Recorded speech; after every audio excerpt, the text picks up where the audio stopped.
আজি চকলেটৰ কেক এটা বনাইছোঁ। কিয় বনাইছোঁ বাৰু পিছত মই জনাই থাকিম। এফালে কেকটো মই বহাই দিলোঁ, এতিয়া ঢাকন লগাই পেলাই থৈ দিম। মই এনেকৈ বনাইছোঁ। এফালে বেটাৰ আজি হেপী বাৰ্থডে আছিলে। এফালে হেপী বাৰ্থডে আছিলে, ৰাতিপুৱাই মানে স্কুললৈ যাব যে, সেইকাৰণে বোলে কেকটো কাটি থৈ যায়হি। কেকটো সেইকাৰণে ইয়াতে কিন্তু বহুৱাই দিলোঁ। দিয়া এডাল মোম দিয়া হৈ গ'ল। এফালে মোম জ্বলাই আছে বেটাই।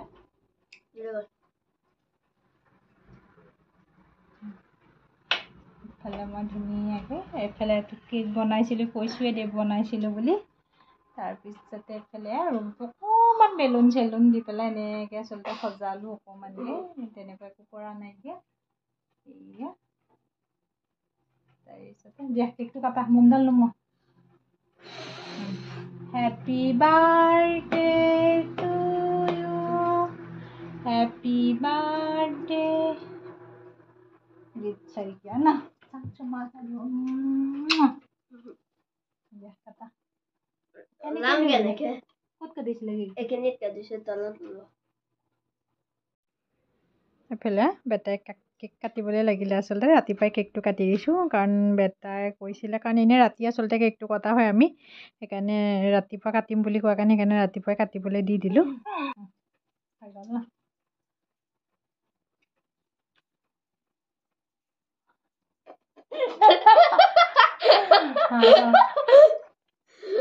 খাবলৈ কেনেকুৱা হৈছে? ভাল হৈছে। তুমি চকলেট ভাল পোৱা যে সেইকাৰণে পাবা এইটো নাখাব এতিয়া ন, সেয়া কৈছে ন। ব'লা খোৱা খোৱা খালা হাতটো ধোৱাগে ধুনীয়াকৈ। আচলতে ল'ৰাৰ আজি জন্মদিন আছিলে, 24 তাৰিখে হয়। 24 তাৰিখে আহিছে। অক্টোবৰৰ 4 তাৰিখে জন্মদিন হয়। মানে সেইকাৰণে তেনেকৈ পাতা নাইকিয়া। ঘৰতে প্ৰসাদ কেইটামান দিম বুলি ভাবি থৈছোঁ মই। এতিয়া সি 10:30 স্কুলৰ পৰা আহি পেলাই পাই যাবহি। তেতিয়ালৈ মই ক্ষীৰ অকণ বনাই প্ৰসাদকেইটা ঠিক ঠাক কৰি থৈ দিম থাপনাৰ আগতে। তাৰপিছতে সি আহি দিবহি। বোলে এবাৰ বাৰ্থডে পাতিব নালাগে দিয়া বুলি কোৱাৰ কাৰণে। এনেই আচলতে কেকটো ৰাতি কাটে। মানে এতিয়া কি আছে, ৰাতিপুৱা সি মানে কৈছিলে মই যেইটা বজাত জন্ম হৈছিলোঁ ৰাতিপুৱা সেইটা বজাতে মই কেকটো কাটিম। সেইকাৰণে পূৰা 6:52 জন্ম হৈছিলে। 6:54 জন্ম হৈছিলে। সেইকাৰণে কেকটো ইমান সময়তে কাটিম বুলি ক'লে কাৰণে সেইকাৰণে ৰাতি কেক কটা নহ'লে আৰু। এনেই বাৰ্থডে বুলি আচলতে মই ৰাতিও এটা কেক কাটিবলৈ দিওঁ, পিছদিনা এটা কাটিবলৈ দিওঁ। নাপাতো বুলি কোৱাৰ কাৰণে এনেকৈ থৈ দিলোঁ। আৰু ভিডিঅ'টো শেষলৈকে বোৰ চাই থাকিব। এফালে বেটাৰ বাৰ্থডে বুলি এইফালে ক্ষীৰ বনাইছোঁ মই। এইফালে ক্ষীৰখিনি গেছতে বহাই দিছোঁ, কাৰণ চচটো বহুত ডাঙৰ হ'ল গেছতকৈ। উপায় নাই, এনেকৈ বনাই তাক স্কুললৈ পঠিয়াই কৰি লৈ পেলাই এইফালে প্ৰসাদ চসাদ ধুই কৰি চব আজৰি হৈ গ'লোগৈ মই। ক্ষীৰখিনি হ'লে হৈ যাব। এইফালে নাৰিকল আছে, এইফালে নাৰিকলখিনি ৰুকিবলৈ আছে। নাৰিকলখিনি ৰুকি লওঁ, বেটা আহিলে প্ৰসাদকেইটা দি দিবগৈ পাৰিম তেতিয়ালৈ আৰু, কাৰণ 10:30 বেটা আহি ঘৰ পাই যাবহি। তাকে বাকীখিনি কাম কৰি লওঁ তেনেহ'লে। এফালে গোঁসাই ঘৰত চাকি তাকি জ্বলাই কৰি আজৰি হৈ গ'লোগৈ মই। এফালে প্ৰসাদ ধুনীয়াকৈ ঠিক ঠাক কৰি থৈ দিলোঁ। এফালে এতিয়া প্ৰসাদখিনি দি লওঁ মই ধুনীয়াকৈ।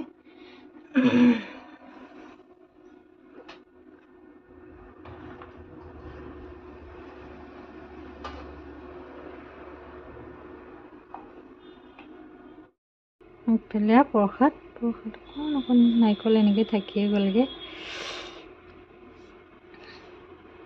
ইফালে নিমখ দি পেলাই প্ৰসাদখিনি ধুনীয়াকৈ সানি লওঁ। আগফালে মিঠাই, এইফালে ফল মূলখিনি থৈছোঁ। এইফালে ক্ষীৰ বনাইছিলোঁ মই, সেইখিনি ধুনীয়াকৈ সানি কৰি লওঁ। এইফালে পাতখন ধুনীয়াকৈ মই সজাই লওঁ।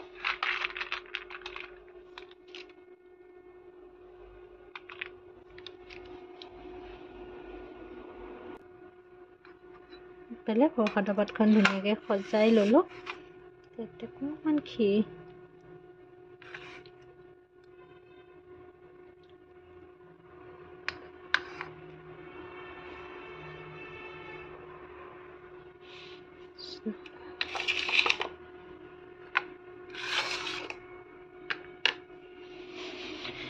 কৃষ্ণ কৃষ্ণ কৃষ্ণ কৃষ্ণ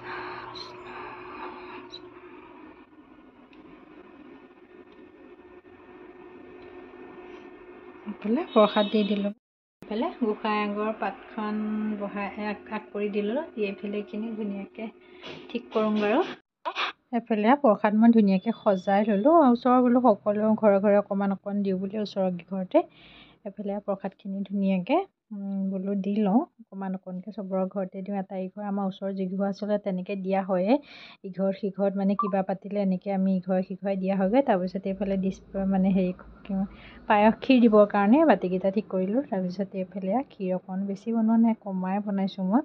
এইফালে ক্ষীৰ অকণমানো বোলো দিওঁ বুলি তেনেকৈ ঠিক কৰিলোঁ। আচলতে বেটাই এবাৰ বাৰ্থডে পাতিবলৈ নিদিলে। কাৰণ পাতিবলৈ নিদিলে মানে কিয় পাতিবলৈ নিদিলে একো ধৰিব পৰা নাই। বিশেষকৈ তাৰ পৰীক্ষাৰো হৈ আছিল, আচলতে পৰীক্ষাও আছিলে সেইদিনা ৰাতিপুৱা। সেইকাৰণে কৈছোঁ নহয়, কেক কাটি কৰি দেখিছে ঘৰৰ পৰা সেই ওলাই গ'লগৈ। সেইফালে এইটো যে কেকটো বনাইছিলোঁ মই, কেকটো আচলতে মই পাউডাৰ মানে কি পাউডাৰ ক্ৰীমটো দি বনাইছিলোঁ। কেকটো ইমান মানে আঠা হৈছিলে নহয়, কেকটো মানে কি ক'ম আৰু, মানে কি ক্ৰীমখিনি আঠা হৈছিলে আচলতে। মই হেৰিখিনি বনাবই নোৱাৰা